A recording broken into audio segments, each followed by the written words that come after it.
এই মুহূর্তে যে খবরের দিকে নজর রাখবো, অসুস্থ ভোটারকে নিয়ে আসার সময় টোটো চালককে মারধর করার অভিযোগ উঠল কেন্দ্রীয় বাহিনীর বিরুদ্ধে।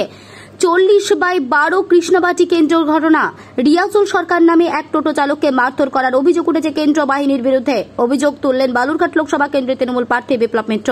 তিনি জানান, তৃণমূল কংগ্রেসের পক্ষ থেকে অসুস্থ বৃদ্ধ ভোটারদের নিয়ে আসার জন্য বেশ কিছু টোটো ভাড়া করা হয়েছে।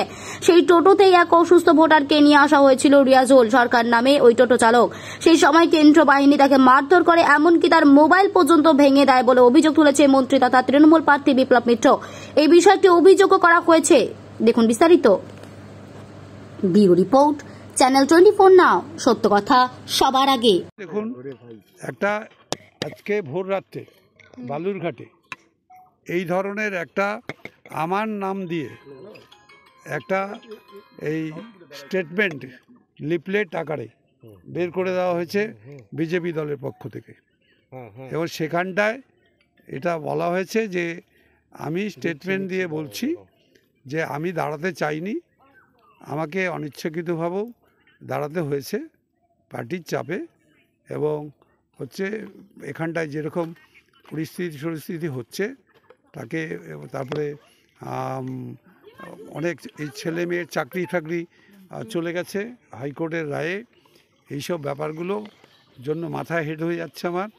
তো সেই জন্য আমি বলছি মানুষ যাতে বিজেপিকেই ভোট দিক। মানে এটা আপনার নামে আমার নাম করে স্টেটমেন্ট দিয়ে অলরেডি গোটা বালুরঘাটে বিজেপি এটা করেছে। মানে কত নোংরা, এর আগে আপনারা বলছিলেন না এসব ব্যাপার। তো তার মানে ভয় ভীতিটা কোন জায়গাতে পৌঁছে গেছে ওদের, যে আমার নাম, আমি একটা প্রার্থী, আমি এখনও স্টিল নাও একটা মন্ত্রী আছি, সেখানটায় হচ্ছে আমার নামে স্টেটমেন্ট দিয়ে ওরা বের করে দিচ্ছে লিফলেট দিয়ে, আমার ছবি দিয়ে, যে আমি এই ধরনের একটা স্টেটমেন্ট দিচ্ছি, বিজেপিকেই ভোট দিন আপনারা। এটা কোথায় ঘটেছে? এই পোস্টারটা কোথায় পড়েছে? এটা বালুরঘাট পড়েছে, পথিরামে পড়েছে, সব জায়গাতে পড়েছে। আপনার কি বক্তব্য যে এটার পেছনে ষড়যন্ত্র হচ্ছে? একজনই ষড়যন্ত্র সরাসরি। কে? আপনার হচ্ছে বিজেপি দলের, এবং অবশ্যই হচ্ছে এটা প্রার্থীর কনসেন্টের বাইরে নিশ্চয়ই হয়নি। প্রার্থীও তো একটা অভিযোগ করছেন। কি অভিযোগটা করছেন আমার বিরুদ্ধে? যে আমি একটা লিফলেট দিয়েছি ওদের বিরুদ্ধে?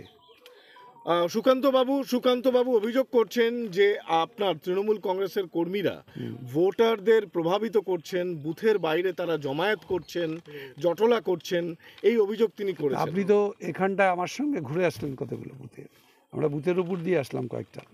আপনার কত দূরে দূরে আছে? এখানটায় যেটা দাঁড়িয়ে আছি কত দূরে দূরে আছে? তো সুতরাং 200-300 মিটার দূরে, 100 মিটার দূরেই থাকা যায়। তো ঘটনা হচ্ছে সেই জায়গাটাতে আপনার আমাদের লোকেরা যদি এরকমই করতো, আপনি তো কোথাও না কোথাও দেখতে পাবেন। আমার সঙ্গে আরও জায়গায় যাব আমি। উনি সকালবেলা থেকে আরও অভিযোগ করেছেন যে আপনারা এজেন্টদের ঢুকতে দেননি, বিভিন্ন জায়গায় আপনার এজেন্ট ঢুকতে দেন। সেটা তো সবচাইতে ভালো বলতে পারবে ওখানটা প্রিসাইডিং অফিসার।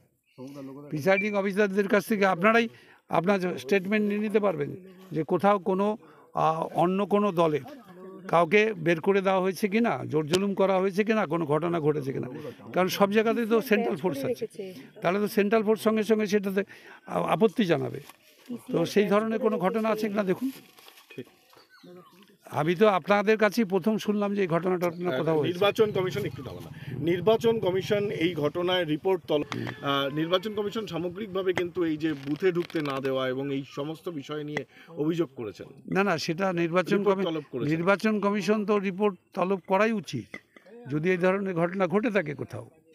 আমি তো চ্যালেঞ্জ করেই বলছি যে কোথাও হয়নি বলেই আমি বলছি যে এগুলো সবটাই সাজানো চলছে। এই যে এইরকম ধরনের জালিয়াতি যারা করে, একটা প্রার্থীকে নিয়ে তার নামে স্টেটমেন্ট দেয় এবং সমস্ত ছড়িয়ে দেওয়া হয় ঠিক ইলেকশনের প্রাক মুহূর্তে, ঘটনা যখন এই মানুষ ভোট দিতে যাবে প্রভাবিত যাতে হয় মানুষ, তার জন্য যেটা করতে পারে এই ধরনের জালিয়াতি। তো তাদের কোন কথাটা আমরা বিশ্বাস করবো এরপরে? আপনারা বলুন। আমি তো নিশ্চয় আমার নামে লিফলেট দিয়ে এটা আমি করতে যাইনি যে আমি বলবো প্রার্থী হয়ে যে আমি বিজেপিকে ভোট দিতে বলছি। ঠিক আছে।